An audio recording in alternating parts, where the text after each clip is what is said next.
سلام تماشابینان گرامی، خلاصه خبرهای مهم 13 اکتبر تاجیکستان و منطقه را از پایگاه خبری بامداد برایتان پیشکش میکنیم. شروع میکنیم از یک نگاه کوتاه به سرخط خبر مهم روز در این برنامه. انجام تفتیش پرونده کتاب حوادث روزگار من. سیم برق خانه مادر رهبر گروه 24 سراب ظفر را نیز بریدند. اسرائیل به 1 میلیون ساکن شمال غزه برای ترک این منطقه 24 ساعت وقت داد. تفصیلات پرونده کالیا تاجیک. دوستانش میگویند یک زن تاجیک بیروها او را از راه زد. سوختار در نانوایخانه تاجیک‌ها در شهر توله روسیه یک کس جان باخت. و اکنون تفصیلات خبرها. روز 13 اکتبر سال 2023 عبدالقادر رستم، نویسنده و محقق شناخته تاجیک، به سن 65 رسید. ادیب معروف زادروزش را بار اول در بازداشت تجلیل میکند. او روز 31 آگوست سال جاری از جانب کارمندان دادستانی کل تاجیکستان در چارچوب پرونده جلد دوم کتاب یادداشت‌های مدیر بیمارستان ابن سینا عبدالخلیل خالقزاده بازداشت شد. خود خالقزاده هنوز روز 7 آگوست و سوراب رجبزاده مدیر نشریات ارگراف که کتاب جنجال برانگیز را چاپ کرده بود 14 آگوست دستگیر شدند. با وجود در حبس قرار داشتنش روز 13 اکتبر 10 نفر عبدالقادر رستم را به مناسبت زادروزش تبریک گفته بسیاری ها برایش آزادی هرچه زودتر را آرزو کردند. در همین حال یک منبع معتمد پایگاه خبری بامداد خبر داد که دادستان کل تاجیکستان تفتیش پرونده های مؤلف کتاب حوادث روزگار من عبدالخلیل خالقزاده و محرر این کتاب عبدالقادر رستم را روز 6 اکتبر سال 2023 انجام داده. با تصدیق فکر عیبدارکنی پرونده عبدالخلیل خالقزاده را برای بررسی به دادگاه نویه اسماعیل سامانی شهر دوشنبه و پرونده عبدالقادر رستم را به دادگاه نویه سینای پایتخت سپاریدند. هر دوی آنها بر اساس ماده 189 قسم 2 بند دیگه کودکس جنایتی تاجیکستان به برانگیختن کینه عداوت یا نزاع اجتماعی، نژادی، ملی، محلگرایی یا دینی از جانب گروه شخصان با مصلحت پیشکی عیبدار می شوند. به آنها بر اساس این بند قانون همچون جزا از 5 تا 10 سال زندان تهدید می کند. منبع بامداد گفت دادستانی کل تفتیش پرونده سوراب رجبزاده را که او هم بر اساس همین قسم دوم ماده 189 بند دیگه به برانگیختن کینه و عداوت عیبدار می شود هنوز ادامه داده ایستاده است و پرونده او تا حال به دادگاه نرسیده است. جلد اول کتاب یادداشت‌های عبدالخلیل خالقزاده با نام ماجرای رفته سال 2019 و جلد دوم یادداشت‌هایش با نام حوادث روزگار من ماه مارس سال 2023 نشر و معرفی شد. ولی ماه ایون در شبکه‌های اجتماعی در اطراف این کتاب بحث گرمی برپا شد و برخی کاربران خالقزاده را به محلگرایی و پس زدن شأن و اعتبار نمایندگان منطقه‌های دیگر تاجیکستان عیبدار کردند. یک اتهام عمده به ضد مؤلف در کتابش جای دادن قصه جوانزن از خاولین بود که در سالهای 20 عصر 20 از حمله ارتش سرخ همراه شوهرش به افغانستان پناه برده و در آنجا از جانب یک قزلباشی محلی مورد تجاوز جنسی قرار میگیرد. شام 31 آگوست کارمندان دادستانی کل محرر این کتاب جنجال برانگیز عبدالقادر رستم که در همان بیمارستان ابن سینا به حیث مدیر شعبه کادر کار کرد دستگیر کردند. یوسف رحمان دادستان کل تاجیکستان روز 15 آگوست در نشست خبری تصدیق کرد که فرمان بازداشت عبدالخلیل خالقزاده را شخصا خود او داده است. او با ماده 189 کودکس جنایتی جمهوری تاجیکستان بازداشت شده است. من خودم دستور بازداشتش را دادم. به جای شکرگزاری از سیاست و شرایط به تنقید شدید آن تأخیر ملت تاجیک با جدا نمودن منطقه‌های گوناگون مملکت به تأخیر نمودن نمایندگان محل‌های گوناگون مملکت به کینه عداوت انداختن، اهالی تاجیکستان را جدا کردن، به مذهب‌های گوناگون، به دین‌های گوناگون و مقصد اساسی شور و غوغا انداختن، ناآرام و ناامن نمودن مملکت، فعالیتش را روانه نموده در کتابش حوادث روزگار من همه این مسئله ها را نوشته است. اصرار داشت یوسف رحمان. اما منتقدان و مخالفین حکومت پرونده کتاب حوادث روزگار من را حمله بی‌پرده به آزادی بیان که بینم در تاجیکستان خیلی محدود شده محکوم میکنند. به عقیده منتقدان سبب اصلی تعقیب مؤلف کتاب انتقادش از فضای امروزه کشور بخصوص از فشار به سرمایه گذاران و صاحبکاران و به یک مریض فراگیر تبدیل یافتن فساد و کروپسیون در تاجیکستان است و قصه اون جوانزن تنها یک بهانه شد. بلاگرهای تاجیک مقیم روسیه باباجان 88 و بابای لنگری در یک ویدیو برخی تفصیلات نوی تا حال ناروشن پرونده بلاگر شناخته حاجی کامران که با تخلص کل تاجیک مشهور بود و به حمایت حقوق مهاجران تاجیک از جمله از کارفرمایان به انصاف کشیده گرفتن حق زحمت تاجیکان نام برآورده است نقل کردند. طوری قبلا خبر دادیم کل تاجیک روز 4 اکتبر سال 2023 در ولایت مسکو با اتهام آدمربایی و تماجوی دستگیر شده است و حالا در حبس قرار دارد.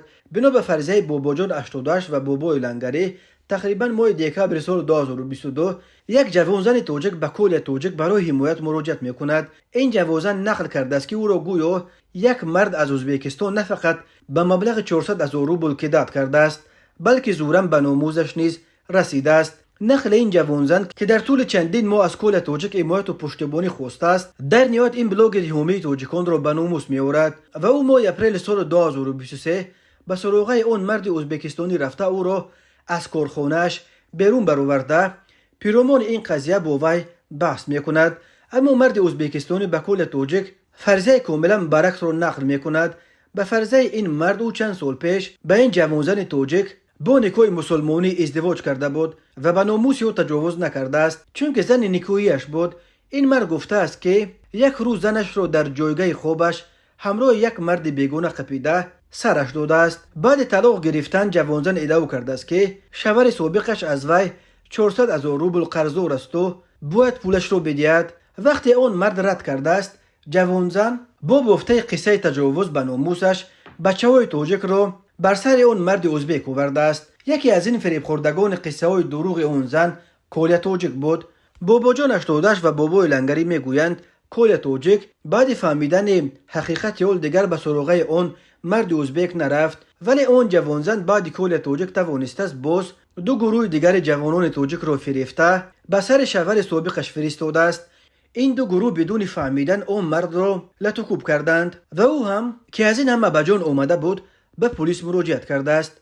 متاسفانه در ثبت ویدیو کامرای نظارتی لحظه به سر اون مرد آمدن کل تاجیک هم آمده است و به همین دلیل او را دستگیر کردند. باباجان 88 و بابای لنگری گفتند که میخواستند اسم اون زن بیراه را نشر کنند.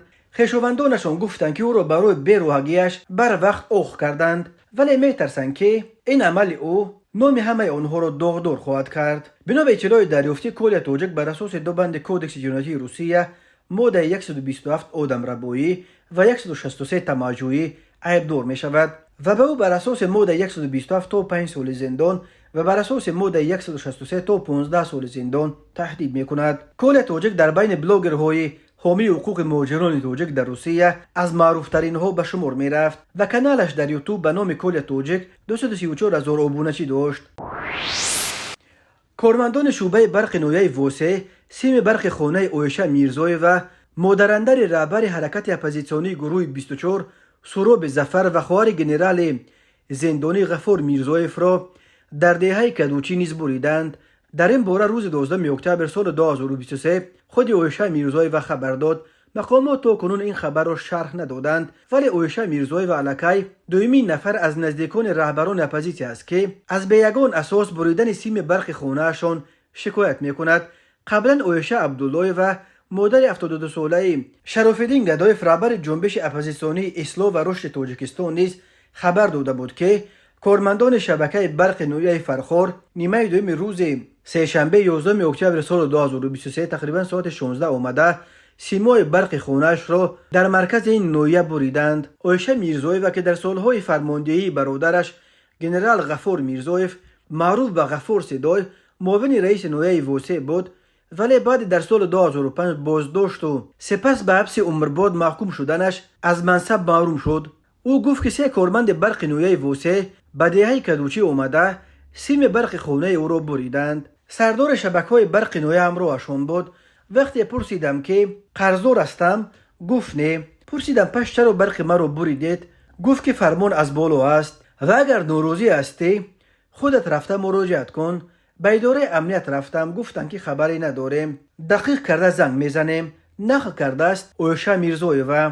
غفور سیدوی سابق فرمانده فرونت خلقی که سالهای طولانی فرمانده گارد پرزیدنت و چند ماه قبل از بازداشتش رئیس اگنتی مبارزه با مواد مخدر بود، سال 2005 دستگیر و با جرم‌های سنگین چون آدمربایی، آمادگی به آشوب مسلحانه و خیانت به دولت به حبس عمرباد محکوم شد. سهراب ظفر پسراندر اویشا میرزویوا و جیان اوگای غفور سیدوی که یک مدت زیر دست او در گارد پرزیدنتی خدمت هم کرده است، حالا رهبر گروه 24 یک حرکت اپوزیسیونی فعلا در تاجیکستان ممنوع را بر دوش دارد. او در اعتراضهای پایان ماه سپتامبر سال جاری در شهر برلین که در روزهای بازدید پرزیدنت تاجیکستان امامعلی رحمان از پایتخت آلمان دایر شد اشتراک کرد. اعضای گروه 24 فعالانه در این اعتراض اشتراک داشتند و از فعالان این گروه با تخم به ماشین امامعلی رحمان در برلین حمله کردند. اعتراضهای برلین به خصوص تخمباران ماشین پرزیدنت واکنش تند مقامات تاجیکستان را به بار آورد. به حساب سازمان دیدبان حقوق بشر، مقامات تاجیکستان در پی اعتراضهای برلین به ضد سفر پرزیدنت تاجیکستان امامعلی رحمان دست کم 47 تن از خویشاوندان اشتراکچیان این اعتراضها و چهره‌های شناخته مخالفین را بازداشت کردند. تماشابینان عزیز، یادآور می‌شویم خلاصه مهمترین اخبار تاجیکستان را از پایگاه خبری بامداد تماشا دارید. برنامه را ادامه می‌دهیم. هفتمین روز درگیری‌های حماس و اسرائیل در حال آغاز شد که با در برابر ادامه حمله‌های گسترده هوایی به غزه و افزایش تلفات اهالی آسایشته، ارتش اسرائیل به ساکنان شمال این منطقه 24 ساعت وقت داده است که قسمت غزه را پورا تلخ کنند و به طرف جنوب غزه کوچ ببندند. این خواهش اسرائیل دلیل آن است که احتمال آغاز عملیات زمینی ارتش اسرائیل به غزه را تقویت ببخشد. اما در همین حال حماس دستور ارتش اسرائیل و در مورد ترک نمودن منطقه شمال غزه را تبلیغات پوچ نامیده از ساکنان آن خواسته است به تهدیدهای دشمن اهمیت ندهند. حماس گفته است فلسطینی‌های غزه سرزمین خود را ترک نخواهند کرد. ما دو انتخاب داریم، یا پایان دادن به این اشغال و یا مردن در خانه خود. سازمان ملل متحد گفته است که 1,100,000 نفر انسان نمی‌توانند در مدت 24 ساعت بخش شمال نوار غزه را ترک کنند. از این رو سازمان ملل اجرای این دستور ارتش اسرائیل را در چنین مدت کوتاه دشوار و نتیجه آن را فاجعه بار نامیده است. اما در جواب این نگرانی سازمان ملل از اهالی آسایشته غزه، نماینده دائمی اسرائیل در نزد این سازمان واکنش سازمان ملل را مورد انتقاد قرار داده آن را شرم‌آور دانسته است. سازمان ملل گفته است که ضمن حمله‌های طیاره‌های جنگی اسرائیل به غزه بیش از 84,000 نفر از اهالی آسایشته آن منزل‌های خود را از دست داده، بیش از 423,000 نفر دیگر در غزه بدون سرپناه ماندند. از این رو سازمان ملل از کشورهای جهان خواسته است تا برای رسیدگی به عادی‌ترین نیازهای اهالی آسایشته غزه که دست کم 1,200,000 نفر را تشکیل می‌دهد، به 294 میلیون دلار احتیاج دارد. همچنین سازمان ملل گفته است که اهالی غزه به وضعیت دشوار مواجه است، زیرا مواد آذوقه‌واری و آب نوشابه به صورت رو به تمام شوی است. سازمان جهانی تندرستی نیز تاکید کرده است که 50,000 زن حامله‌دار نمی‌توانند به خدمات ضروری طبی و بهداشتی دسترسی داشته باشند. گذشته از این تا کنون 11 تن از طبیبان ما ضمن حمله‌های هوایی اسرائیل کشته شدند و اسرائیل تا یک هفته گذشته 34 مرتبه بیمارستان‌های غزه را زیر هدف موشک‌های طیاره‌های جنگی خود قرار داد. بنا به گفته وزارت تندرستی فلسطین، از آغاز حمله‌های هوایی اسرائیل به غزه دست کم 1400 نفر کشته و 5600 زخمی شدند. آمار کشته شدگان اسرائیل نیز به 1300 نفر رسیده، مقدار مجروحان باشد مرز 3300 نفر را عبور کرده است. در همین حال پس از شدت گرفتن حمله‌های هوایی و توپخانه‌های اسرائیل در مدت 24 ساعت گذشته به غزه، گروه حماس خبر داد که دست کم 13 تن از اسیران بر اثر این حمله‌ها کشته شدند. بنا به گفته سخنگوی ارتش اسرائیل، شب 12 و 13 اکتبر آنها 750 موشک به غزه شلیک کردند. دیدبان حقوق بشر میگوید که ارتش اسرائیل از موشک‌های ممنوع فسفوری ضمن حمله‌های هوایی خود به غزه استفاده کرده است. در حالی که زد و خورد بین حماس و اسرائیل ادامه دارد، وزیر کارهای خارجه آمریکا و وزیر مدافع آمریکا به اسرائیل سفر نمودند. همچنین نخست وزیر بریتانیا و صدر اعظم آلمان نیز گفتند که در پهلوی اسرائیل خواهند ایستاد. ولی وزیر کارهای خارجه نروژ گفته است که اسرائیل حق دارد از خود دفاع کند، اما در این رو نمیتواند از هر شیوه ممکن استفاده کند. از این رو به گفته نماینده نروژ محاصره غزه غیر قابل قبول است. در همین حال وزیر کارهای خارجه ایران نیز به لبنان سفر نموده با رهبر حزب الله واخوری انجام داد. گفته می شود وزیر کارهای خارجه ایران به سوریه نیز سفر خواهد نمود، اما ارتش اسرائیل فرودگاه شهر دمشق را نیز زیر هدف موشک‌های طیاره‌های جنگی خود قرار دادند. کارشناسان ساحه بر آن نظرند که سفرهای وزیر کارهای خارجه ایران به کشورهای عربی شاید باعث کشوده شدن جبهه نو جنگی از طرف لبنان و سوریه شود. خدمات مطبوعات MCS ولایت تور روسیه خبر داد که شب 12 اکتبر سال 2023 بر اثر سوختار در یک نقطه سودا در کوچه پیروگ و شهر تولا یک مرد 23 ساله جان داده، بدن یک جوان دیگر 21 ساله سوخته است. بنا به اطلاع رسمی سوختار شبانه ساعت 01:35 سر شده. بر اثر این وفات داخل نقطه سودا پوره سوخته خاکستر شده است. برای فرو نشاندن سوختار 8 سوختار نشان و 3 ماشین سوختار نشانی جلب شده بود. سوختار نشانات و بعد پوره فرو نشاندن آتش از داخل نقطه سودا جسد آن مرد 23 ساله را پیدا کردند. بنا به فرضیه مقامات سوختار در نتیجه رسش کوتاه ناخلا سر زده است. حالا سنجش حادثه ادامه دارد و بر اساس نتیجه های آن باید تصمیم بگیرند که آیا در رابطه بین حادثه پرونده بکشایند یا نه. MCS درباره این حادثه و شخصیت قربانیان تفصیلات دیگر نداده است، ولی تلگرام کانال قور اسمت خبر داد که نقطه سودایی که به کام آتش رفت نانوای خانه بود و با یک زاده شهر اسفاره تاجیکستان تعلق داشت. بنا به اطلاع کانال قور اسمت در این حادثه 3 مهاجر تاجیک آسیب دیدند. یکی آنها در جای حادثه جان داده است و 2 نفر دیگر را با جراحت‌های زیاد در بیمارستان بستری کردند. هر سال بیش از 1 میلیون نفر یا تقریبا نصف اهالی قابل کار تاجیکستان برای پیدا کردن روزی خانواده‌های خود به خارج و اساساً به روسیه به مهاجرت کاری می‌روند. هر سال در روسیه به دلایل مختلف تا 1000 نفر از مهاجران تاجیک می‌میرند. فلاکت‌ها در جای کار و جای زیست و بیماری‌ها و صدمه‌های نقلیاتی از علت‌های عمده مرگ مهاجران تاجیک در روسیه نام برده می‌شود.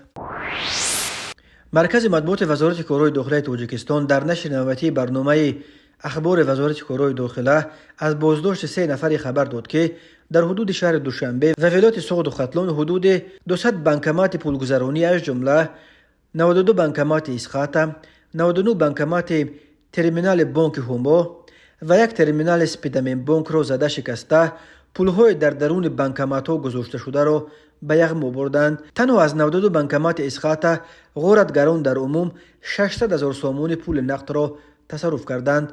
گفته می شود که ضرر رسانده شده به هومو و سپیدامین بانک نیز مبلغ بزرگ را تشکیل می دهد. این حلقه جنایی را کارمندان شعبه دوم میلیس نویه سینای پایتخت معین و دستگیر کردند. بنا به گزارش سراج الدین شکوری سخنگوی ریاست کارهای داخلی شهر دوشنبه، رهبر این گروه جنایی فرهاد حسنوف 32 ساله ساکن نویه تیمور ملک بود که قبلا با جرم دزدی سود شده است. به او در غارت بانکمات‌ها شورت قربانوف ساکن 32 ساله نویه جلال الدین بلخی و مونیس ظهورزاده ساکن 23 ساله شهر کولاب هم دست بودند.